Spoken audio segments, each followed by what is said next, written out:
I ghosted my family and fiancé after what my sister did. I need a little advice on the matter as I don't know what to do anymore. I was 21 when my fiancé asked me to marry him. He was the absolute light of my life. We had known each other since preschool. Our families are very close. He would come and have dinner with us on a daily basis and vice versa. He doesn't have any siblings, but I have two older sisters, which is very important as he was also very close with them. We grew up together. When we started dating, I don't think our parents stopped celebrating for weeks. He helped me deal with a lot of my anxiety, and even when I gained a little weight and my mother berated me and saying he was going to leave me, he told her off and said he loved me for who I was, not for what I looked like, even though he claimed I was the most beautiful girl in the world to him. We were only engaged for 6 months before the incident. My middle oldest sister, let's call her Nikki, was a very cold person. She never showed any affection. She only ever opened up to my fiancé as she said she saw him as a brother, and he also helped her through a lot of her dark times, such as battling drug addictions and breaking the law. She and I never saw eye to eye. I love her dearly because she was my sister but didn't like her as a person. Out of the blue, she tells me she wants to take me to clubbing as we had never been together before and she felt bad that she was so distant to me. I agreed, and that night we went out. Clubbing wasn't really my style, but once I had a few drinks, I loosened up a little and began having fun. The night was going smoothly until Nikki spotted a guy across the room whom she claimed she wanted to climb like a tree. She walked over to him and within a few minutes, she was back and she had a sour expression on her face. I asked her what was up, but she never said anything. I kept pressing because I didn't want our night to be ruined. She then told me the guy didn't want her number but he wanted mine instead. I told her he was a loser and there were plenty of guys around who would kill to be with a girl like her. She didn't budge though. She told me she needed to use the restroom and then we would leave. I waited for under an hour. During this time, I was sipping on a lot of different cocktails. I then started feeling really dizzy and lightheaded. I figured I'd just cab it home as I was certain Nikki had left. On the way out though, I bumped into a friend of Nikki's whom she had briefly dated. He asked me if I needed to hand it to my car and explained I was getting a cab. He said he was getting ready to leave and we could share one. I told him okay and we walked out of the club together and into the first cab we saw. I tried to find my phone in my purse but I felt myself getting dizzier and dizzier. I don't remember what happened next as I blacked out and the next morning I woke up on a hard sofa, my head pounding. When I came to, I realized I was in Nikki's friend's house and my phone was sitting on the glass table in front of me, but it was flat. When he noticed I was awake, he ordered some tablets and water and explained that I had passed out in the cab and he didn't remember my parents' address, so he just picked me up and took me back where he had laid me on the sofa. I told him I needed to go home as my fiancé would be worried. He called the cab and I left. When I arrived at my parents' house, my father, mother, Nikki, my fiancé, and his parents were all standing in the living room. I thought they were worried about me, but the instant I opened my mouth, my fiancé asked how I could do this to him. I tried to explain that my phone went flat, but then he went on screaming about how I could cheat on him. I was baffled. Why would he think that? I tried to explain the night's events, but I kept getting cut off. Nikki then chimed in and said I was a lying ass, and how I could be so heartless to a man who has been there for me through thick and thin. She went on to say I kept flirting with random guys all night, and then when she went to the bathroom, she saw me leave with her friend. I told her what had happened, and she showed me photos on her phone whereas we were leaving. His hand was on my back, ushering me outside. Yes, the photo did look horrible, and I was so drunk. I didn't even realize his hand was on my back at all. My fiancé was so angry. He kept shouting, and his mom and mine were both crying. I then asked Nikki to call her friend, and he would confirm nothing had happened, but when she called him, he told a completely different story. He said I begged him to take me back to his, and when he did, we slept together multiple times. I saw it and started crying and yelling at Nikki because I knew she had organized this whole thing to make me look bad. I begged my fiancé to believe me, but he just shook his head and left. When everyone had cleared out, my mother slapped me across the face and told me to get out. I left and went to a friend's house where I stayed for a few nights. During those nights, I called my fiancé crying and pleading with him to believe me nothing had happened. But it all fell on deaf ears as he never returned any of my calls and texts. My mom texted me and told me she was kicking me out and that she couldn't believe I would do such thing, and a lot of hurtful other slurs I don't think I could repeat here. She didn't even give me time to get my things as she threw everything out. I was now homeless. none of my family would take me in, as they chose my fiancé and mother's side. I was homeless and single in less than a day and a half. My entire world had been taken away because of Nikki's lies. Now, for weeks, I tried everything to get my fiancé back and my family. The limit for me, though, was when Christmas time had come and I went over to my mother's house to try and reconcile.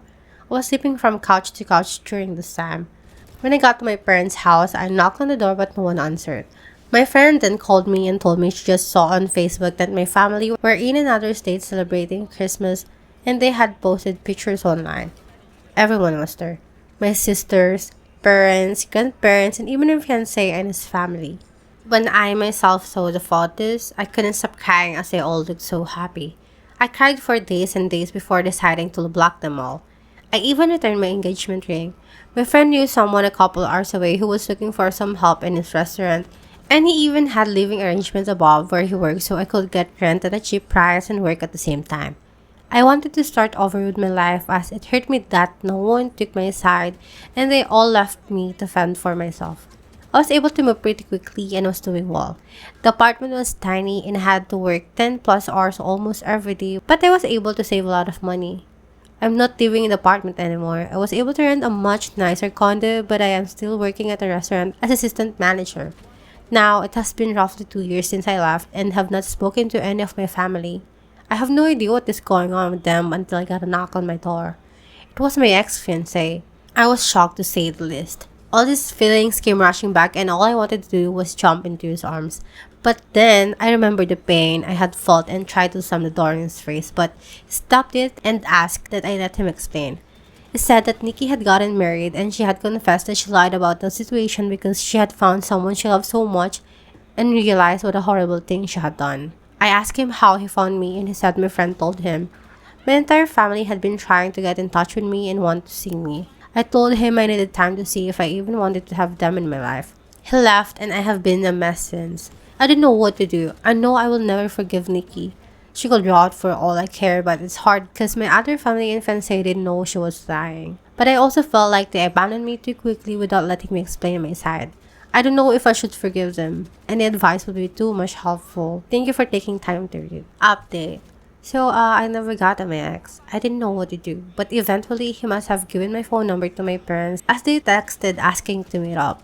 I never replied and was planning on organizing a Zoom meeting but didn't need as they also showed up at my door. Well, my father did. When I answered the door and saw him standing there, I ended up throwing up which he insisted on cleaning. When he was done, we sat down and I just bursted in tears. My emotions were all over the place and my father has worn the same cologne for a really long time, so when I smelled it, it just brought back all these memories. He tried to hug me but I pushed him away and asked what he was doing here. He went on to explain he and my mother are getting a divorce. He said he begged my mother to get in touch with me the minute I left, but she refused and said I was acting like a baby and if I wanted to leave them after doing something so horrible, then I could do things on my own from then on. I asked him how long did it take them to notice I was gone. He said they arrived back home after New Year's Eve and were planning on inviting me over so we could talk. That's when they got in touch with my friend and she told them I left and she didn't know where I was. I asked him why he didn't listen to my side of the story and why did they throw me away so easily.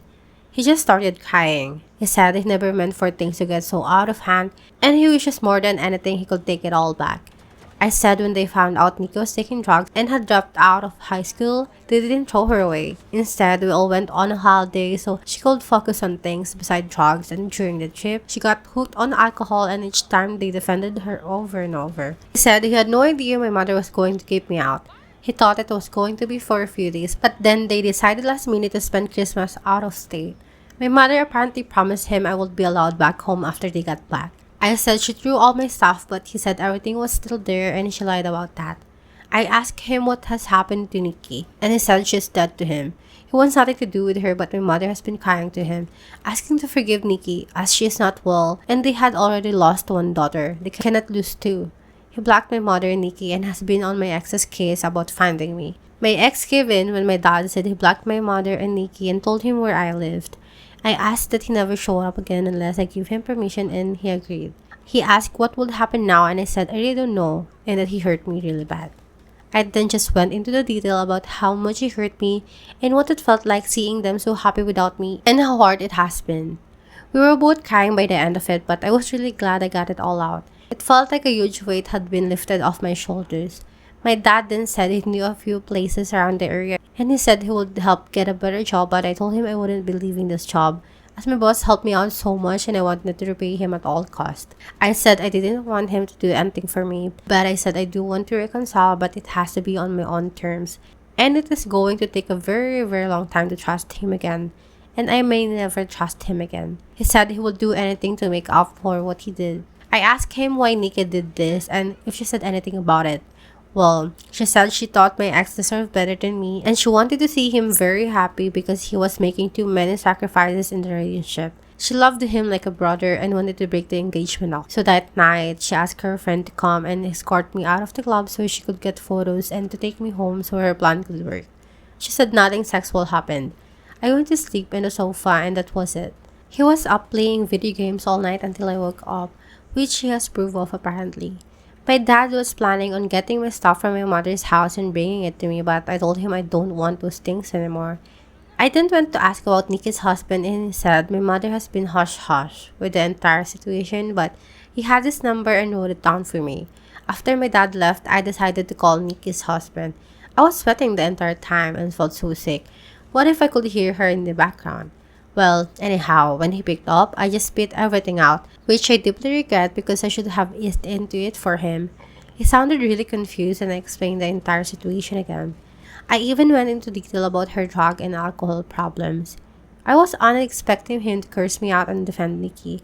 Instead, he let out a long sigh and well, turns out, he had a feeling she wasn't exactly innocent.